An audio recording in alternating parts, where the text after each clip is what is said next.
Extreme Festival at Zwartkops is proudly brought to you by G&H Transport, Comsol Wireless Solutions, Speed and Sound Magazine, and Leisure Grass.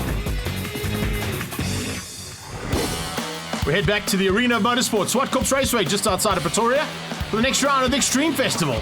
It's coming to the closing stages now, and championships are about to be wrapped up. But as always, it's not only action on the track, it's off the track as well. And being National Heritage Day, or Braai Day as we like to call it here in South Africa, lots of people have come out to support the Extreme Festival.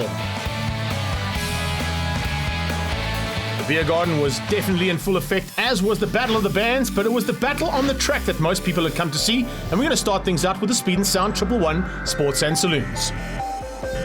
Adrian Dalton was the man to catch and looked like he was going to be difficult, especially at a track that has gone his way almost every single round this season.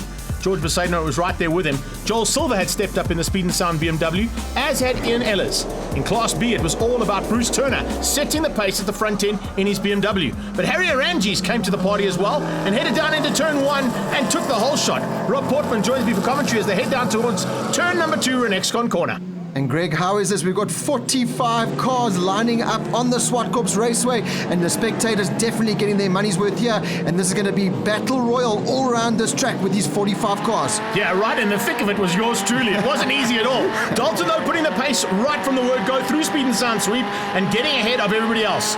George Besaidnout was going to push him hard almost all the way through, but it was great to see Harry Arangis in the big Mustang stepping up for the first time and giving the usual contenders a bit of a run for their money. It's going to be hard though to catch that VW out front, because not quite as nimble as the Golf out front is that Mustang, so he's going to have to do his best to keep those lighter cars behind him. You can see on the brakes and in the turns, those lighter cars just close the gap, but down the straights, that Mustang definitely has the horsepower. Rowan and Ian now splitting the Speed and Sound BMW problems there. Looks like Wayne Wall, unfortunately, having some problems there in the Porsche 924, and Rory Beatty also battling a little bit in the big Castrol Jaguar. Look at him out of shape through turn 1. Whoa, that's going to be costly. And you can hear he just touched the throttle there, but there's so much horsepower in that car that as soon as he got on the gas, just a little bit offline and it spun round, thankfully not hitting the wall, but he's parked it on the side of the track there. Look at this, we've got now 43 cars, oh no, piling into turn 2. Yeah, not an easy thing to do into Renexcon Corner. In Class C, it's Aram Starostecki. He, of course, is in the Subaru this weekend, part of G&H Transport team.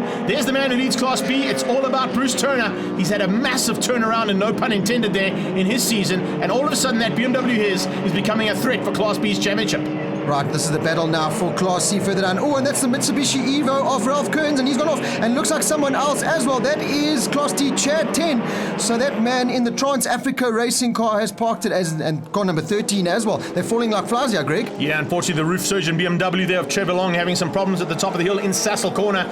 In G&H Transport and Leisure Grass Corner, though, it is the Extra Shoes Golf that leads things out overall. There's yours truly fighting for championship honours in Class C there. 3 Golfs.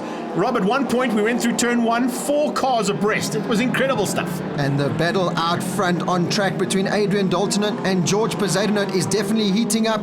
Besaidnout in his Nissan Primera has got up into second place and is now challenging Adrian Dalton. And there's another BMW, car number 28. He's gone off at turn number 2.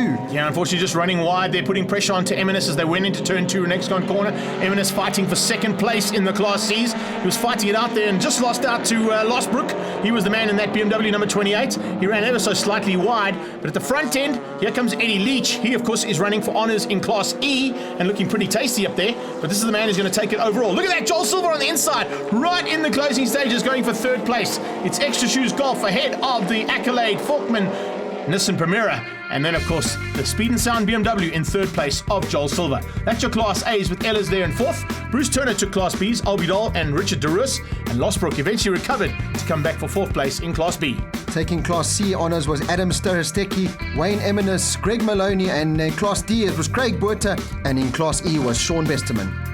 We caught up with Harry to find out all about this 1 in 10 Mustang.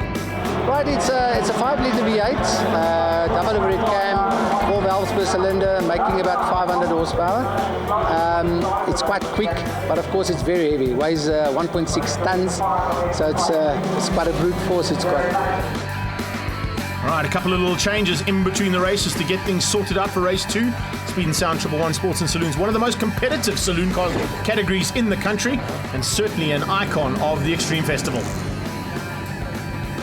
A couple of guys doing double duties, including Chris Davison. We're on board here with Bruce Turner. Remember, he's taken Class B honours already in the first race. Can he do it again? Look at Vaughan Albidol, though, alongside him, coming around the outside. Kind of the battle of the magazines there. You'll be interested in that one. Speed and Sound taking on the track. Yeah, definitely the battle of the magazines there. But Greg, you must know, imagine going into turn 2, looking in your rearview mirror and seeing 44 cars just piling through turn 2. This track is only so wide, and we've got 10 cars at some stages trying to filter through some of these turns. On board here now with Philip May as he gets hard on the gas and onto the back straight. Yeah, trying to close down on Mark Harvey Wallbanger there, just ahead of him in the second of the Porsches.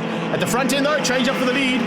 Adrian Dalton has been vetted for the first time. Look at Joel Silver. What an incredible turnaround there as he heads up to the top of the hill. Also in the Speed and Sound BMW. Now under braking, looking for a chance to sneak through. The side note looks but can't find it. Here comes Joel, though. He's going to find a line on the inside. Can he get through? Yes, he can. Into Kenwood. Oh, what a move there from Joel Silver in the Speed and Sound car. He pushes Bezuidenhout out wide, and that's allowing the yellow car of Yanni van Rooyen. He sneaks through there, and what a drive there for the Sirocco. Just manages to sneak ahead, and he's now kept it out. Oh, Ella's out of shape. Ellis gets it completely wrong, but well held. How's that little VW just bouncing all over the track? That was some serious driving skill there. Adrian Dalton, in the meantime, is doing what he did in race number 1. He's out front, but he's got some... Oh, there we go. That's the car spinning out. Yanni van Rooyen coming together with George Bezuidenhout in Renexcon. The two of them just having a slight tap. Look in the background, though. The Polo of Ellis is keeping that big Mustang out. Harry Arangis doesn't have an answer to Ian Ellis' Polo. Yeah, that accident, unfortunately, has kind of split the field now. That's Adrian Dalton out front, but he's got Joel Silver right on his tail. Oh, there's a bit of damage. I can tell you whose car that damage came from. I'm not going to mention any names, but he's sitting right next to you. Right, as they head up towards the top of the hill, this is the battle. A bit further back, you can see, and whoa, Eminence has got it now. Have some of that action there, Wayne. Check out on the inside, though. The 170 Golf of Dion Kraus trying to sneak through there with Rory Beatty. They go almost line astern and then 2 by 2 as they come through turn 7. Rory Beatty must be holding his head and saying, guys, do you not see that I'm in a Jaguar? Because they're just bumping him left, right, and centre as he goes on the brakes. That's a brave move into the final turn there with that big Jaguar. Oh, and he makes it stick. Yeah, makes it stick nicely as they go through, and you can see just how difficult it's getting with 2 laps to go now across the line. A bit further back here. Nice battle for Class C, D, and E as well. In the Ds, remember Craig Buerta having a great run so far, and let's not mention that guy.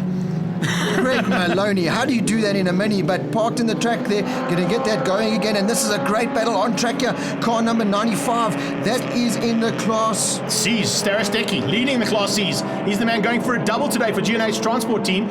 Chris Davison, I mentioned him earlier on, double duties today, not only in triple ones, but also in the Leisure Grass Super Hatch. Oh, there's so many classes here, A, B, C, D, and even E further down the field. As this man, Adrian Dalton, now on track, he's leading, and Joel Silver is going to be balked coming to the line as we come to the checkered flag. It is Dalton who picks up the win just ahead of Joel Silver with Ian Ellis right on his tail. Incredible driving there from the three of them, and they're split by less than half a second for Class A.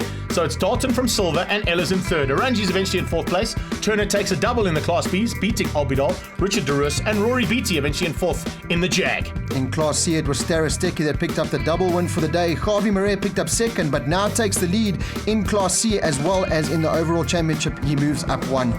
Adrian Dalton was the man to beat in Class A. It was a great race. A lot of cars on the grid. I think more than 40 cars on the grid. What a great day. I mean, it's a special thing to be part of this festival.